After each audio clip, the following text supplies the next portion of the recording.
Hi, it's Colin from Colin's Beauty Pages here, talking about humectants. What, you may ask, are they, and what do they have to do with me? Well, my object in this video is to tell you. First, the science stuff. If you put a raisin in a glass of water and leave it for a few hours, it will swell up. The concentrated contents of the raisin, full of sugar and other small water-soluble molecules, pulls the water in across the skin of the raisin. This process is called osmosis, and for some reason it seems to be one of the things that people remember very clearly from their science lessons. I think it is because it is easy to understand. You probably remember seeing diagrams with a semi-permeable membrane and dots indicating the concentration. Well, the semi-permeable membrane is the skin of the raisin. I think they should make a point of teaching that the skin is also a semi-permeable membrane. Just like the raisin, it has the ability to pull moisture into itself. Think of the wrinkly fingers you get after a really long soak in the bath. It's the same process as in the raisin. The skin, just like the raisin, uses small water-soluble molecules. The best known and most significant is glycerin. But it isn't alone. There is a whole set of molecules that the skin uses to maintain its moisture balance. These are sometimes referred to collectively as the skin's natural moisturising factor, or NMF for short. This term comes and goes in fashionability. It isn't really a particularly useful description for a scientist. It doesn't give you much of a clue as to what is going on, but it seems to appeal to marketeers who, frankly, just like the sound of it. After all, if you have dry skin, wouldn't you just love to add a natural moisturising factor to it? Scientists prefer to call anything that has the tendency to hold on to water as a humectant. This is an ugly term and rarely makes it out of the lab, but nearly every skin product has some kind of humectant in it.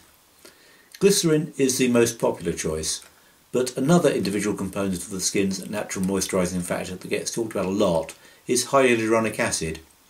This is one of the body's many building blocks and gets used for all sorts of things throughout the body. In the skin, as far as I've been able to tell, it acts as a humectant and nothing else. But research is continually being done into the biology of the skin, and so I wouldn't be surprised to wake up one morning to the news that a new role has been found for hyaluronic acid in the skin. Hyaluronic acid comes with a high price tag and sounds very impressive, whereas glycerin can be relatively easily extracted from just about any kind of oil. Hyaluronic acid needs an elaborate production technique. Hyaluronic acid does work pretty well, but given that it is pricey, there is a tendency to use it at a low level. When it comes to humectancy, concentration is very important. It simply doesn't work very well at a low level. Glycerin, on the other hand, is a low-cost material that you can afford to put in at a meaningful level. My feeling is that you can achieve as much as you are ever likely to achieve just using glycerin. I've yet to see a compelling demonstration that hyaluronic acid has any real benefits over glycerin for the end user, and the main reason is simply that it's too expensive and you can't use enough. How much humectant is enough? I've had very good results indeed at 4% glycerin, and that is the level I generally use. I don't think using more does any good to the end user in most cases. However, there are a small number of people out there who seem to really thrive on products with a high glycerin content. If you find that you have dry skin but most standard skin creams don't work for you, then you might fall into this group. A good cream to try to find out is Neutrogena Norwegian formula, which has an extremely high glycerin content and a cult following of people who have worked out that it works for them. You should be able to feel the difference in less than half an hour if it's going to work. But for most people, the benefits of humectants are real, but pretty modest. I've found that when I've tried to evaluate humectants on their own, I can hardly notice any effect at all. They can add a bit to a formulation's moisturising power, but most of the work is done by other components. There are a number of alternative humectants to glycerin. The most common is Propylene Glycol. This is a derivative of the petrochemical industry and is very cheap, though the price does vary a bit with the price of oil. It's one of those chemicals that has somehow acquired a bad reputation without having done anything in particular to deserve it.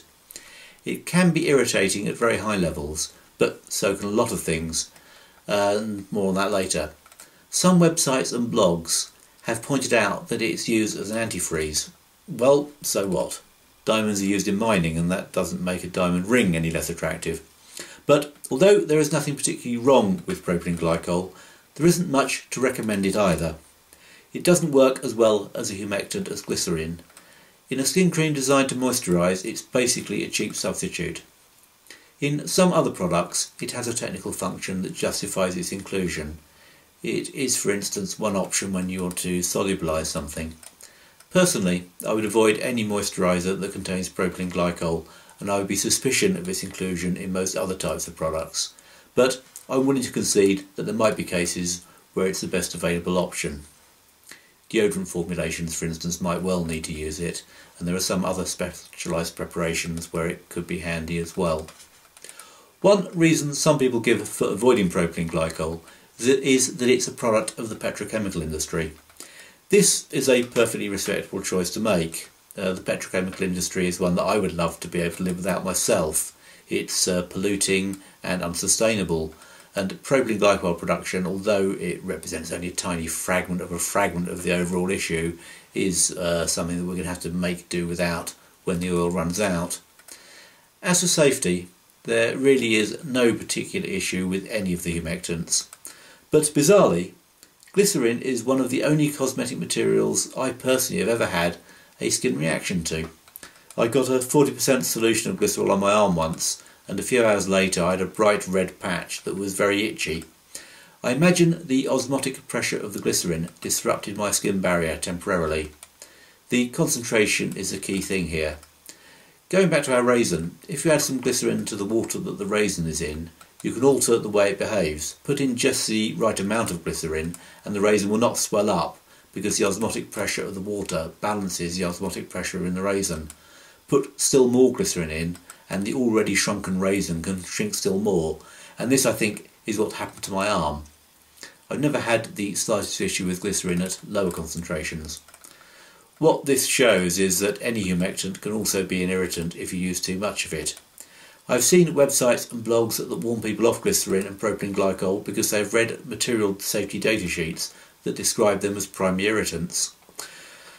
I sigh and think to myself, if only things were that simple, my job would be a lot easier. I hope you've enjoyed this video. I'm planning to do more, so hopefully with practice I can get the hang of them. I'd be delighted to hear any comments you might have, and I'd also love to see you on my blog. And hopefully I'll be back soon with some more skincare science. But in the meantime, thanks for listening.